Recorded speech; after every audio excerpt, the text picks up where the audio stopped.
This is Kural Media, your trusted source for global news. இது குரல் media செய்திகள்.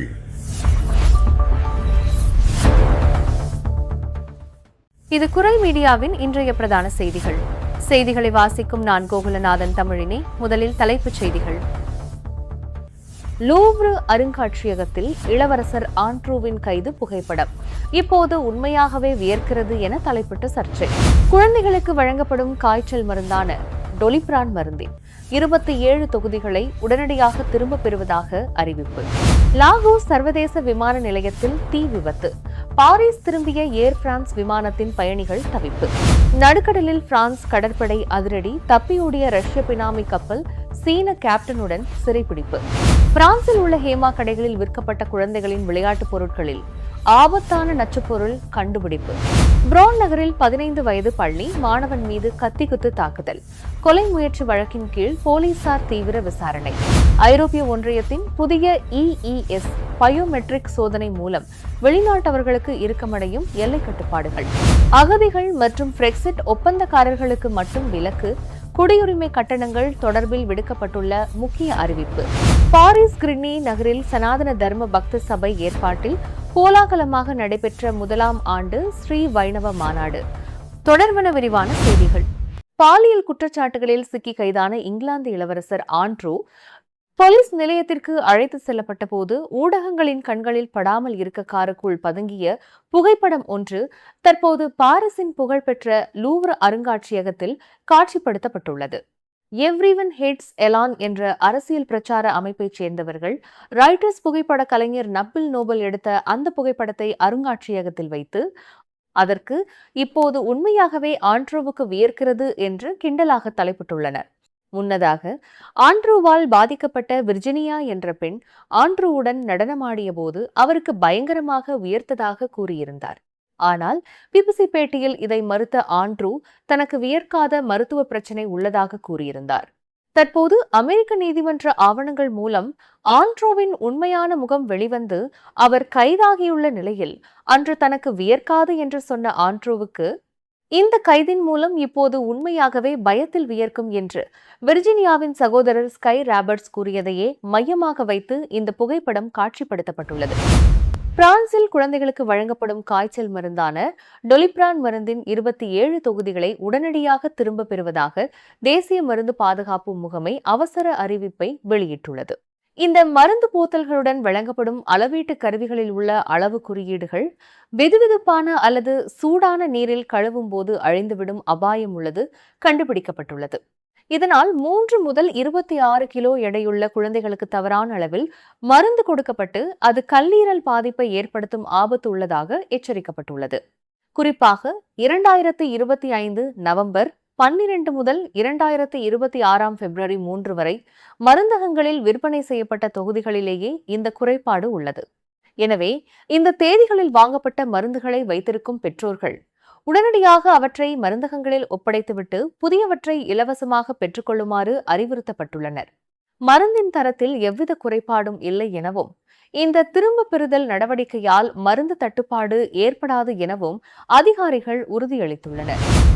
நைஜீரியாவின் Lagos நகரில் உள்ள மூர்த்தலா முகமது சர்வதேச விமான நிலையத்தில் ஏற்பட்ட தீ விபத்து காரணமாக பாரிஸிலிருந்து புறப்பட்ட ஏர் பிரான்ஸ் விமானம் அவசரமாக திருப்பப்பட்டு மீண்டும் பாரிஸிற்கே வந்து தரையிறங்கிய சம்பவம் பரபரப்பை ஏற்படுத்தியுள்ளது. நேற்று லாகோஸ் விமான நிலையத்தில் திடீரென ஏற்பட்ட தீ விபத்தால் விமான கட்டுப்பாட்டு அறையின் செயல்பாடுகள் முற்றிலுமாக முடங்கின. இதனால் அந்த விமான நிலையத்தை நோக்கி பறந்து கொண்டிருந்த ஏர் பிரான்ஸ் விமானம் தரையிறங்க முடியாத சூழல் காரணமாக பாதியிலேயே திரும்ப அழைக்கப்பட்டது. இதனையடுத்து அந்த விமானம் பிற்பகல் 3 மணியளவில் மீண்டும் பாரிஸ் சார்லஸ் டி கோல் விமான நிலையத்தில் பாதுகாப்பாக தரையிறங்கியது. இந்த தீ விபத்தில் லாகோஸ் விமான நிலையத்தில் 3 காயமடைந்ததாக தெரிவிக்கப்பட்டுள்ளது. பாரிஸ் திரும்பிய பயணிகளுக்கான மாற்று விமான தேதி பின்னர் அறிவிக்கப்படும் என ஏர் பிரான்ஸ் நிர்வாகம் தெரிவித்துள்ளது. தடை செய்யப்பட்ட ரஷ்யாவிற்காக ரகசியமாக எண்ணெய் கடத்தலில் ஈடுபட்ட போராகே என்ற பினாமி கப்பலை பிரான்ஸ் கடற்படையினர் பிரிட்டானிய கடற்பரப்பில் அதிரடியாக சுற்றி வளைத்து பிடித்துள்ளனர். இந்த கப்பலை வழிநடத்தி சென்ற சீன நாட்டைச் சேர்ந்த கேப்டன் சென் ஜாங்ஜி கடற்படையினரின் எச்சரிக்கையை மீறி தப்பிச் செல்ல முயன்றார். ஆனால் விரைந்து செயல்பட்ட பிரெஞ்சு அதிகாரிகள் அவரை துப்பாக்கி முனையில் கைது செய்து கப்பலை நங்கூரமிட்டு முடக்கினர்.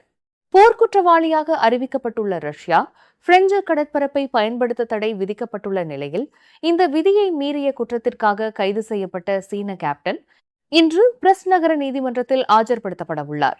இவருக்கு ஓராண்டு சிறை தண்டனையும் 1,50,000 யூரோக்கள் அபராதமும் விதிக்கப்படலாம் என எதிர்பார்க்கப்படுகிறது.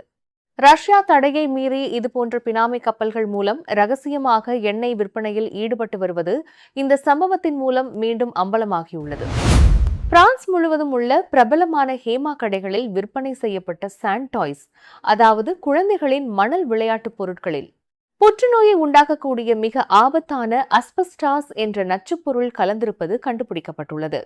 ராப்பல் கான்ட்ரோ வெளியிட்டுள்ள அவசர அறிவிப்பின்படி இந்த விளையாட்டுப் பொருட்களில் உள்ள சிறிய குழாய்களில் அஸ்பெஸ்டாஸ் இருப்பது ஆய்வக சோதனையில் உறுதி செய்யப்பட்டுள்ளது. இதன் நுண்ணார்களை சுவாசித்தால் குழந்தைகளுக்கு கடுமையான நுரையீரல் பாதிப்பு மற்றும் உடல்நல பிரச்சினைகள் ஏற்படக்கூடும் என எச்சரிக்கப்பட்டுள்ளது. குறிப்பாக 2024 மார்ச் 18 முதல் 2026 பிப்ரவரி 11 வரை விற்கப்பட்ட மணல் கைவினைப் பொருட்கள் மற்றும் 6 சாண்ட் ஷேக்கர்ஸ், அதாவது 6 மணல் தெளிப்பான்கள் கொண்ட தொகுப்பு, மேலும் 2023 பிப்ரவரி 6 முதல் 2025 மார்ச் 16 வரை விற்கப்பட்ட மணல் உருவாக்க அட்டைகள் மற்றும் காந்தங்கள் ஆகியவை இந்த பட்டியலில் அடங்கும். எனவே இந்த பொருட்களை வாங்கிய பெற்றோர்கள் உடனடியாக குழந்தைகளிடமிருந்து அவற்றை அப்புறப்படுத்துமாறும், அத்துடன் வரும் ஏப்ரல் 19 ஞாயிற்றுக்கிழமைக்குள் அருகில் உள்ள ஹேமா கடைகளில் திருப்பிக் கொடுத்த பணத்தை பெற்றுக் கொள்ளுமாறும் அறிவுறுத்தப்பட்டுள்ளனர். இது குறித்த கூடுதல் தகவல்களுக்கு குறித்த நிறுவனத்தின் வாடிக்கையாளர் சேவை எண்ணை தொடர்பு கொள்ளலாம். ரோம் பிராந்தியத்தில் உள்ள பிரான் நகரில் உயர்நிலைப் பள்ளிக்கு அருகே 15 வயது மாணவன் ஒருவன் கத்தியால் குத்தி கொலை செய்ய முயற்சிக்கப்பட்ட சம்பவம் ஒன்று நிகழ்ந்துள்ளது. நேற்று பிற்பகல் நடந்த இந்த தாக்குதலில் அந்த மாணவன் படுகாயமடைந்து உயிருக்கு ஆபத்தான நிலையில் மருத்துவமனையில் அனுமதிக்கப்பட்டுள்ளான். இச்சம்பவம் தொடர்பாக தேடப்பட்டு வந்த 14 வயது சிறுவன் இன்று வில்லர்பன் காவல் நிலையத்தில் தாமாகவே முன்வந்து சரணடைந்துள்ளார். தாக்குதல் நடந்த உடனேயே பள்ளி தலைமை ஆசிரியர் அளித்த தகவலின் பேரில் விரைந்து வந்த அவசர கால மருத்துவ குழுவினர் இரத்த வெள்ளத்தில் கிடந்த மாணவனை மீட்டு தீவிர சிகிச்சை பிரிவில் அனுமதித்துள்ளனர். தற்போது சரணடைந்த அந்த சிறுவன் பிரான் காவல் நிலையத்திற்கு மாற்றப்பட உள்ள நிலையில் லியோன் அரசு வழக்கறிஞர் அலுவலகம் இதுகுறித்து கொலை முயற்சி வழக்கு பதிவு செய்து தீவிர விசாரணை நடத்தி வருகிறது. ஐரோப்பிய ஒன்றியத்தின் புதிய டிஜிட்டல் எல்லை கட்டுப்பாட்டு அமைப்பான EES, அதாவது என்ட்ரி எக்ஸிட் சிஸ்டம் அமலுக்கு வந்த சில மாதங்களிலேயே விசா விதிமுறைகளை மீறி 90 நாட்களுக்கு மேல் தங்கியிருந்த 4000க்கும் மேற்பட்ட பயணிகள் அதிரடியாக கண்டுபிடிக்கப்பட்டுள்ளதாக ஐரோப்பிய ஒன்றிய அதிகாரி ஒருவர் திங்களன்று தெரிவித்துள்ளார். கடந்த அக்டோபர் 12, 2024 அன்று தொடங்கப்பட்ட இந்த EES டிஜிட்டல் கட்டுப்பாட்டு அமைப்பு மூலம் மேற்கொள்ளப்பட்ட பயோமெட்ரிக் சோதனையில் இதுவரை 17 மில்லியன் பயணிகளின் தரவுகள் பதிவு செய்யப்பட்டுள்ளன.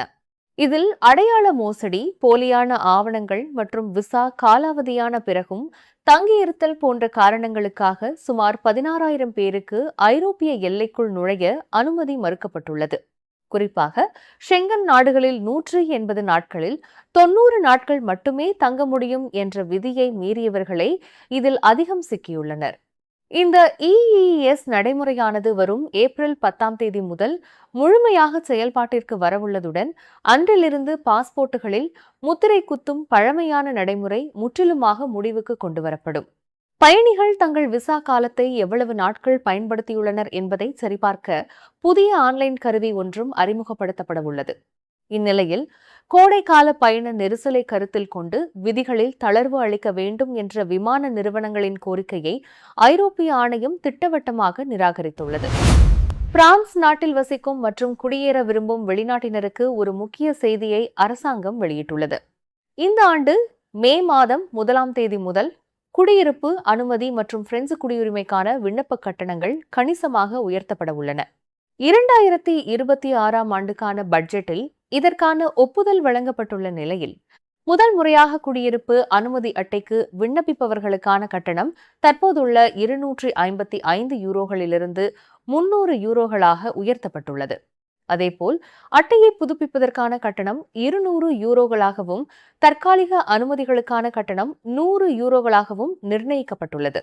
ஐரோப்பிய ஒன்றியத்தின் மற்ற நாடுகளுக்கு இணையாக இந்த கட்டணங்களை உயர்த்துவதாகவும் இதன் மூலம் அரசுக்கு கூடுதலாக 150 மில்லியன் யூரோ வருவாய் கிடைக்கும் எனவும் அரசாங்கம் தெரிவித்துள்ளது.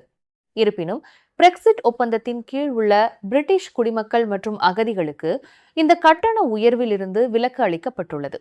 ஏற்கனவே மொழிபெயர்ப்பு செலவுகள், கட்டாய மொழி தேர்வுகள் மற்றும் புதிய குடிமை தேர்வுகள் என பல 100 யூரோக்கள் செலவழித்து வரும் விண்ணப்பதாரர்களுக்கு இந்த திடீர் அரசு கட்டண உயர்வு பெரும் பொருளாதார சுமையாக மாறியுள்ளது என்பது குறிப்பிடத்தக்கது.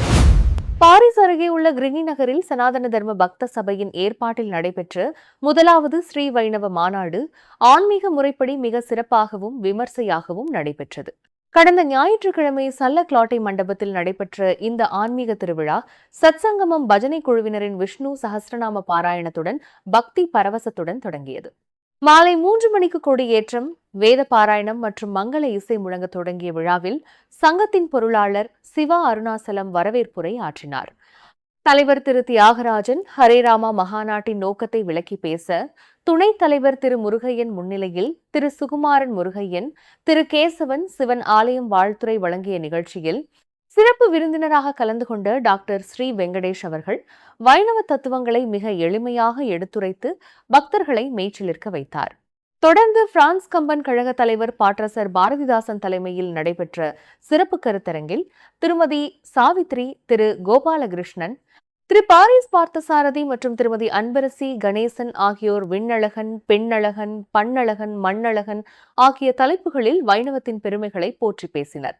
அத்துடன் செல்வி சமுத்தியாவின் பரதநாட்டியம் விழாவிற்கு மேலும் மெருகூட்டிய நிலையில் இரவு 8:30 மணிக்கு மங்களாரத்தி மற்றும் பிரசாத விநியோகத்துடன் விழா இனிதே நிறைவுற்றது. மேலும் பாரம்பரியத்தையும் பக்தியையும் போற்றும் வகையில் நடந்த இந்நிகழ்வு அனைவரின் பாராட்டையும் பெற்றது என்பது குறிப்பிடத்தக்கது. நீங்கள் இதுவரை கேட்டது குரல் மீடியாவின் பிரதான செய்திகள். மேலும் இதுபோன்ற செய்திகளை அறிய குரல் மீடியாவை சப்ஸ்கிரைப் செய்யுங்கள்.